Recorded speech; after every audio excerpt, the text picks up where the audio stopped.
kakapal na mukha ninyo. Ito po yung mga ilang mainstream media.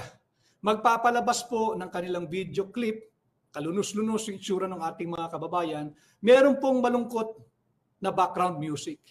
Tapos ang sasabihin, sana ho ay mag-donate kayo, ipasok nyo ang donasyon ninyo sa ganito, tutulong po tayo. Pakawalang hiya po ng mga yan. Hindi nyo nga binabalita yung panggagahasa ng Marcos Jr. administration sa kaban nating mga Pilipino. Nakuha nyo pang humingi ng tulong, pinansyal o material. Ang dami hong pera ng Pilipinas na patunayan na natin, nakita natin. Nakasalansang lang po sa mesa eh. Pinagpaparti-partihan eh. Tapos ngayong may kalamidad, pagsasamantalahan pa tayo ng mga mainstream media, wag na po tayong magpatumpik-tumpik, wag po kayong magpagamit. Kung gusto nilang mag-donate, total may mga nagpa-ads naman sa kanila, may mga commercial naman sila, di ilabas nila yung kanilang kita. Bakit kukunin sa ordinaryong manggagawa?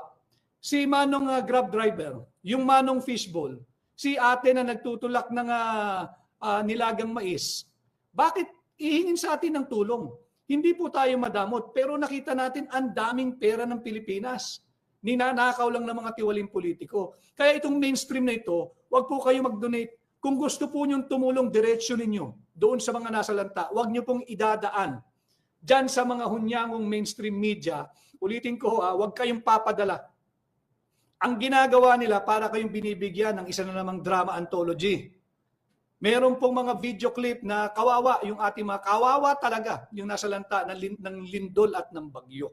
Kawawa talaga. But there is no point na paulit-ulit mong ipalabas tapos meron kang malungkot na background music tapos sasabihin mo, sana ho'y magtulong kayo, magbigay kayo ng donasyon ninyo, ang kakapal na mukha ninyo. Ang kakapal na mukha ninyo. Tapos hindi nyo ibabalita yung pagnanakaw ng Marcos Jr. administration. Tapos lalapit kayo sa mga